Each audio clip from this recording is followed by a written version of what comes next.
made any of us get the vaccine. There's several people that had the vaccine. So, Captain Staton, I want to thank you for being here. Thank you. I don't know if can you just tell me if I'm on the camera. Hi, I'm Michelle Tennant, Friends of East Flat Rock. We've turned into a neighborhood watch group, and we've been working with Captain Staton since June 1st. We've got some core team members here at East Flat Rock Park, and we're going to do some questions and answers for Captain Staton on whatever you want to ask him about. He's here to really serve us as neighborhood watch and so forth. Who has a question? Oh, I do. Friday night, about 11 o'clock, I just dozed off to sleep, and my dog come up the steps breathing hard, clicking on the hardwood floors. Well, I was having trouble dozing back off, so about 1:45, I thought, I'm going back to bed. And lo and behold, I laid there, and then I heard this sound like muffling, something like, and I got up, and I looked out my window, and there's two guys with a crowbar standing right at the front of my building that I've got a special lock on. And I thought, well, I don't want them breaking my lock off, but what's the best thing for me to do? So I grabbed my gun and my flashlight and opened my door and set my alarm off in my house. And when I started down that sidewalk, they must have seen I had that gun, because boy, they took off. What rights did I have? Well, you have a right to protect yourself or a third party, no more than I have the right to use deadly force. Really what we would like for you to do, stay in your house, dial 911. Let us come. If you want to let them know you see them, that's fine, but I would stay in the house and call us. I mean, we never tell people, even the dispatchers are going to tell you to stay in the house, keep your doors locked, because you just don't know what these people are capable of doing. Well, that's not me, though. I know. I'm a man just ready to go. I understand completely. Now, the dispatchers will tell you to stay in the house and call 911. I don't listen, you know, because by the time you get What, Judy? You don't listen. by the time they get there, you know, Sure. they're going to be gone. But I want them guys to know that, hey, I see what's going on. I've got video. And like I in say, my that's something that's up to you to decide what you want to do at that time, and you made your decision, and you were good with it. So, you know, we're not going to sit and we'll tell you what we want you to do, but that doesn't mean you've got to abide by everything. The dispatcher's going to rule on caution. Yeah. They want to keep people safe, because you don't never know what their capabilities are. You may startle them, you may put them in a predicament. You back them into a corner, then something bad may happen. Well, Turn the lights on, yell at them, but stay in the house is what we would well, when I always say. set my alarm off, Sure, I knew it and would that when I helped. opened my door. And that helped, I'm But sure. at least my latch didn't get torn off my door. Right. Well, and I have a question on what Judy's talking about. So she called, you're saying call 911. I'm going to walk over to one of our signs. Captain Staton recommended that we work with Parks and Recreation to get some signage and video surveillance up. So we put up, see it, hear it, report it, and then we have the non-emergency sheriff dispatch line, also 911 and 211 for those who might need housing. How do we know the difference of when to call the non-emergency line and 911? If you feel like you need a deputy there now, then I would dial 911. Okay. If you dial 911 or the business line, you're getting the same dispatcher. Well, ADT's what I have. But I would dial 911. If you need a deputy to come, you're having an issue, dial 911. That's what it's there for. Well, ADT dials them after they call me, and if something's wrong, and I don't answer them, they call y'all. Sure, and a lot of things, the 911's better for us, because if you dial 911 and hang up, they know you call, who you are, and what address you're calling from. Oh yeah, I saw that last night on Forensic Files. Not every time on your business lines that we have caller ID, it doesn't work. You dial 911, it's giving us your location. Even cell phones, it gives us a proximity location of coordinates, GPS coordinates. We can kind of, if we get a 911 hang up on Spartanburg Highway, we kind of know where it went off, so we'll send deputies to that area to check to see. But if your house phone is, if you're calling from your house, it's going to tell us your address and everything. So, okay, Bessie, you have a question? No, I was just going to make a statement that made sense, because I was getting ready to take my house phone out. But since I live by myself, I think I'll keep it. I would keep it. I would keep it. I sure would. I don't have one. I haven't had one in 4 years. We got rid of ours. Well, and then who has a question? Before we started the video, people were asking about the crime density in this area. Yeah, that's me. I mean, every time you turn around, they're saying, well, East Flat Rock is the crime area. Well, I wanted to find out how many crimes happens in East Flat Rock, Dana, Upward, Sugarloaf. I mean, how can we find that? There is crime mapping. I think it's on our website, I believe. Okay. That you can actually go and look and see what the hot spots is, what we call it. At the sheriff's office, the deputies will go on those maps and look at the statistics. And if East Flat Rock that month has a big red thundercloud over it, then we've had more calls. Not so much crime, but calls for service. People has called the sheriff's office. We've had deputies respond. It can be anything, to a domestic, to a barking dog, to anything. But that crime mapping kind of pulls out all the crime, the Part 1 crimes. It'll show you larceny of firearms, larceny of motor vehicles, whether it's a homicide, whether it's a rape, whether it's anything. It'll show you how many calls that month's been in that area. East Flat Rock is not the only area, but anytime you have a greater population, and especially East Flat Rock, you have Dana, you have Edneyville. And I probably worked this area for 15 years straight as a patrol deputy. Saluta's not going to have the crime that you're going to have. They don't have the population. Yeah. They don't have the housing areas that's just real close together, knit houses. And so less people, less calls for service, less crime. So every time you're seeing something on that, you need to make sure it's either the crime on the crime mapping. You need to make sure it's actually a crime has been committed. It'll show larceny, domestics. It'll show everything. Not so much. And then 1 month it may be here. 1 month it may be toward Dana, toward Edneyville, towards some Etowah, where we have a lot of population in the Etowah community. But we're not going to have. You're not going to be like Saluda. You're not going to be like Tuxedo. You're not going to be like Green River. You're not going to be like Lake Lure, Back Cave. They just don't have the population that you have here. This is so close to town. That's why when everybody says crime. Now, if you look at Hendersonville's going to outdo us on crime stats every month because there's that many people in that little one general area. So what you're saying, I heard you say that we're a densely populated area. East Flat Rock is densely populated. Sure.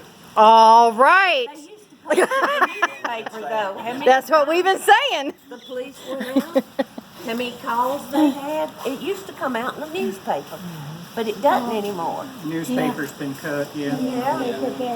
Well, what other questions do we have for Captain Staton before he leaves? Is it still the proximity, the fact that the closer we are to the interstate, the more prone to crime we are? My house was broken into a few years back, and they said, we're sorry, but the only thing we can say is they probably came off the interstate, found a house within a mile radius. And that might be, but it's people's houses. It's opportunity. They just didn't drive by your house one time and look and say, I'm going to go break in that house.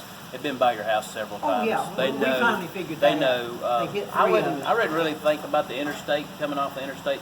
Now, in Tuxedo, Green River area, Bob's Creek, down there toward the state line, we have a lot of break-ins there, but they jump from South Carolina over. They do their break-ins, then back into South Carolina, which we don't have the manpower or the jurisdiction to go down there. So it's opportunity. They're going to drive around just like you. They drove around. They seen your house, and they seen the opportunity, and it was, and they watched to see who lives there, who's going to be a problem. And 9 times out of 10, people's not going to break in your house while you're there.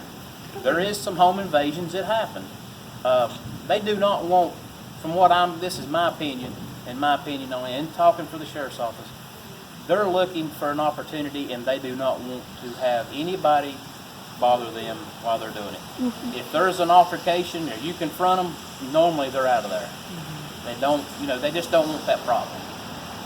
So along those lines, if you see a car in your neighborhood that you know doesn't belong, like we live on a cul-de-sac, is it okay if we call in and say, hey, we see this car, but that wouldn't be a 911. That I would would be. call 911 if that's what you want to call, but if you have the business line, that's fine too. That's what we're here for. When I was a patrol deputy, which I'm a captain now, I didn't explain. I'm a district captain for the whole South Side. There's patrol deputies, and there's 10 to 11 officers on shift every night, every day. Total. That's what they work for patrol. Now you do have your other deputies that work different areas. There's a lot of calls that we want people to call tag numbers in, because if you've seen this suspicious vehicle in your cul-de-sac and you didn't call the tag number in, well, they could have broke in a house 2 doors down, 3 doors down, and you'd have never even noticed. If you'd have called that in, or do call that in, we have a log. They'll log that call. It's a suspicious vehicle, log the tag number. Had one just the other day down here on Green River Road. It was parked. It had run through a gate and was parked in the woods. Door was open. It was abandoned. Nobody around. Must have happened during the night. I towed the vehicle, talked to the landowner. He didn't want to worry about the gate. Next morning, I got a call that reported stolen. So, you know, they knew when they reported it stolen where it was at, because I had run the tag through the DMV. And it flagged it. Once they entered that in the national base computer, it flagged it that I had run that tag the day before. So they looked up the call, and sure enough, it was basically abandoned. Okay, Ellen has a question, Captain Staton. Years ago, and I don't know if the man, I don't know if it will. We were told that if we were going on vacation, we should let the police know. Sure, we have that a lot. Extra security checks. If you're going on vacation or going to be out of town, have a family emergency, call the sheriff's office. We'll put you on the extra security list. Your address, the patrol deputy that works that area will basically go by your house and check your house on his shift 2 or 3 times. Calls, you know, if he's not busy. He'll come by, but like I say, how many times he comes by depends on his call volume. We have reassurance the same way. We have elderly people live alone. They call in the morning to dispatch, and they tell them, "I'm okay, have a good day." Well, if they do not call, as a patrol deputy, they will notify me to go check on I them. think that's great. That's fabulous, dude. That's right. I've never heard of that. Yeah, I used to call my dad or my dad. It's called the reassurance program. And like I say, we have a Citizens Academy at the Sheriff's Office. I don't know if anybody's aware of that. Look it up on our website and the dates. I think they just got done with one. They're probably going to do some more. They basically teach you everything we do in each division of the Sheriff's Office. There's nothing that you will wonder about once you go through the Citizens Academy. And it's so many weeks. And you come once a week to an evening, and each division will put on a presentation. The patrol division, our SWAT, our K-9, you will know everything that your tax dollars is going for. Well, and then that's really wonderful. Many of us have signed up to be the neighborhood watch. How it's turning up is basically getting our 10,000 steps in to lose our 20 pounds we gained in the pandemic. But from your perspective, what should we be doing while we're walking? I know that I made the mistake of confronting somebody, and I was told by your dispatch, please don't do that. So gives us the top do's and don'ts when you're... If you see something going on, don't confront them. Be a very good witness. Be a people watcher. And I like to tell people, be nosy. You know, if you hear something going on and there's a couple in that parking lot and you hear voices get a little bit loud, just listen. You know, I know people argue and stuff, but that's probably domestic going on, and, you know, call and report it. So be observant and watch your surroundings. You know, if you're walking through here, every once in a while, take a look behind you. Take a look to your left. Us as law enforcement officers, that's what we do. I mean, if you'll watch us, we're basically, I'm talking to you, but I'm constantly looking around. And, you know, they're like, some people get irritated at that, but, you know, you're constantly watching your back. And that's what we tell y'all. Just make sure you're watching around your surroundings, because you would be surprised if you would pay attention. Because I could set some stuff out here, and I guarantee you maybe one person out of 50 will observe what I put out here. And Oh, did you put something? When I show it to you, you're going to be like, I should have seen that. And What you didn't, because you're occupied doing your routine walk around this park. What did you put out there right now? I didn't put anything. Are you sure? Okay. An Easter egg. I did not Okay. put anything out here. But, you know, we do drills like this. When I was a rookie coming up, we did drills like this, and one of my training officers, they would do stuff to make sure that I was being observant. And that's exactly what we want you to do. We want you to be very observant, want you to report things to us. If something happens here and it's a serious issue, I want you to be able to tell me how tall he is, how much he weighs, how old you think he is. If I ask this group, you're going to give me 15 different descriptions of this person. And I really want you to be people watchers. Should we take pictures of license tags and things? Sure. If you see something suspicious, take a picture. Not so much send it to us because we really have no way to do that. But call the sheriff's office and say, hey, I just witnessed this. It's kind of suspicious. Here's the tag. Well, they're going to log that into a call, and it's going to have a OCA number, which that's what we go by, calls for service each year. And if you get an OCA number, that's how many calls we've had for the year up to that point. That way we have a crime that happens here, we can look back and say, okay, did any suspicious activity was reported last night around 8 to 12. We can pull that back up. So we need you to be our eyes and ears. Because if a deputy pulls through there right now and I'm standing here and I see him, he's going to stand out like a sore thumb. I mean, people see the law coming, and that's why we never see things go on. You see that. They never see nothing going on. We don't. We're in marked vehicles. But that also pushes the crime out of here if they see a deputy routinely patrolling this park, patrolling your neighborhood, or anything like that. Well, also then we're probably a hot spot because our neighborhood watch group called the last month quite a bit at the suggestion. So then it doesn't mean that we're necessarily crime ridden. It just means that we're nosy neighbors calling. Well, it's hard to say an area that's crime ridden, and where I say that is you're heavily populated. The city of Hendersonville is heavily populated. Anywhere in the heavier population, and then you have low income housing, you have different areas. They're going to be trends. I mean, that's just part of crime. And for us, as far as community policing, we look at those things. Where we combat crime, it would be in this area. Simple fact is, it has a high volume of crime and calls for service. But the crime, it could be anything. It could be assault on a female. It's not just the drugs that everybody says. It's larcenies. But you put a group of people in an area as of East Flat Rock or Dana, or put it in Flat Rock, the village of Flat Rock. You know, there is some crime in the village of Flat Rock. It's just an opportunity for people to go to that area. So, you know, Rich people. you're going to have these people going to say crime rate in this area. Okay, yeah. Through my whole career at the sheriff's office, absolutely. This is where it was happening, but not just East Flat Rock. I had the whole area from Dana all the way to here, all the way to the Green River.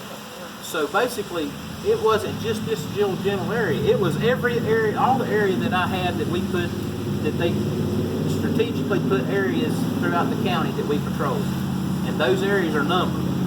Well, Area 3 was very busy this month. We had a lot of crime in Area 3. Well, that gives us an opportunity to look back. What can we do about it? You know, put more deputies there on the weekends. It looks like the weekends is when this is happening. Drugs is everywhere. I know that's everybody's big thing that, is our area full of drugs? Henderson County is full of drugs.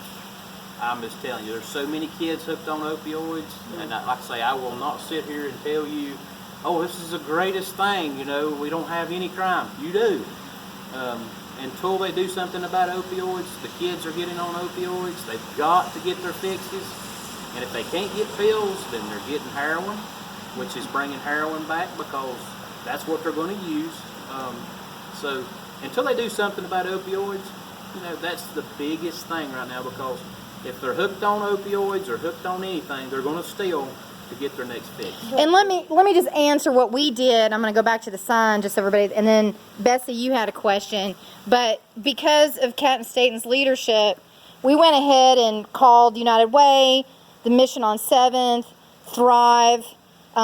We had about 5 different organizations come to East Flat Rock and just offer help to people who might be homeless, mentally ill, addicted. And if you're watching this video and you don't know and you need help, you can call 211 and they will connect you with our local community services that will help you. Bessie, what was your question? Well, my question, he was talking about calling regardless of what. I live across the street from Orr's Family Restaurant. From 10 till 12, that seems to be the gathering spot for several cars. I don't know if anybody else lives close enough to hear them talking, but sometimes it gets loud. And they say at night behind Orr's Restaurant, the girl that lives on Oak Grove, Yeah. she's married now, I guess, but 2 or 3 years ago, she'd say, if you go down there and watch, they'll be dealing those drugs right there in that back There's a corner. state trooper who actually lives behind the Yeah, sign. but he's only been there, what, 3 months? Yeah, he's So not- what should we do when we see something like that? What can law-abiding citizens do? Yeah, just call the sheriff's office and say, hey, there's a lot of vehicles there at Orr's. Just have a deputy run by and check it. Are you Miss Anders? No, I'm basically right, I live next door. Next to Miss Anders. I was getting ready to say, I thought I knew. I couldn't place you, but I was like, Y'all consider an eviction a call for service? yeah. If they're coming out to do eviction process, there'll be a call for service at that address. Because I got to come serve the eviction papers, so yes, there will be a call for service. If a deputy gets out with a suspicious person walking, there's a call for service. That's a call for service. That didn't mean you called 911. That meant there's calls for service. So that's how, when you get a case number, it is the OCA number. That's how many calls we've had that year. So, and we're also working with, can you pull this on me, Ellen? So we're also working with Parks and Recreation, thanks to Staton State, and he's like, what about video surveillance? And so we have offered to purchase video surveillance for East Flat Rock Park. We're also doing a work day to refurbish some of the benches. They don't have enough staff, but they have the supplies. So we'll be doing that. We're waiting on a date from Parks and Recreation. Are there any other questions that we have for Staton Staton, and anything that you'd like to say to us? No, I would like to. I have something. Okay, Charlie. You know, say I'm on watch here. Where is the line drawn at the point where I can defend myself? Let's just say that somebody comes towards me and they're real angry, and I feel that they're going to do something to me. Well, in that case, nobody can tell me when I need to use force. I have to know at the point in time I've got to defend myself, or I've got to protect somebody else. I can't tell you when that time comes. If I could, I would sit and tell you. But for you's different than me. If somebody was trying to assault me, you have a right to defend yourself at all costs. But everybody wants to, the big thing is in the community, everybody wants to know, hey, I've got a gun and it's on me. When can I shoot somebody? Well, I can't tell you that. Because sure you're you going to got your have permit to carry you're going to that have to sucker, too. decide. You're going to have to decide. For one, are you legal to do that? As us, I have no more right to use deadly force than you do. It's all completely the same. So I couldn't tell you. You'll know at the time to defend yourself. And you got to look at all the parameters. Are they trying to harm me? You have a right to defend yourself.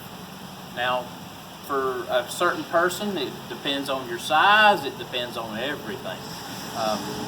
My level of force on a 92-pound lady trying to take her into custody is going to be different than if a 300-pound man that I'm trying to take into custody, because just the size difference.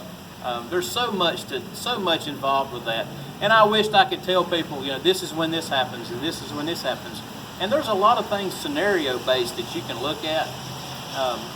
There's a time, if you're in fear for your life, you'll know you're in fear for your life. Or you're in fear of getting hurt very badly, and if you fear that, you have every opportunity, any opportunity in the world to defend yourself, and then you'll be in the right. So I guess that brings to the last question. Many of us have our carry concealed license, and when I took my course, I understood, don't bring weapons around a park. Right. But when we looked at what Henderson County has, we actually have a clause that says you can't bring it to events in the park, but in the park itself, it's okay. I still haven't carried. I just use my wasp spray to protect myself, or my bear spray. For those of us who are licensed, what's the rule? That is a revolving situation that I could not tell you right now as far as the parks. I think you would be fine, but I will not sit and tell you yes, because there's so much change with that, and I don't know the answer to that. It'd probably be more like schools. You It can't is. take a gun on. More schools. We'll have to research that and I'll let you know. Okay, sounds good. That's not a problem, but like I say, schools and stuff, definitely no firearms carry concealed. Any federal property too, Right. isn't it? Yeah. Even if I'm off duty and I'm carrying off duty, I mean, I'm carrying concealed, they won't even let me. Yeah. So, but yeah, I'll double check on the part thing. I think you can carry concealed, but let's make sure before I make that statement. That sounds good. Any other questions for anybody? Did All right. y'all resolve all the catalytic converter situations? Made some arrests. Oh, yeah. I wouldn't say that we resolved it. There is so many people doing that. I'll tell you this, there is an app now, which there's an app for everything. But there is an app that somebody come up with that tells you what model of car has the most valuable catalytic converter. It's the Lexus So and, that's Those converters are worth, some of them are worth nothing. But different vehicles, all they have to do is punch in, hey, there's a 2001 Mercedes, and they'll tell you what that converter's worth. So, you know, there's always some, just as there's apps that'll tell you where I'm at.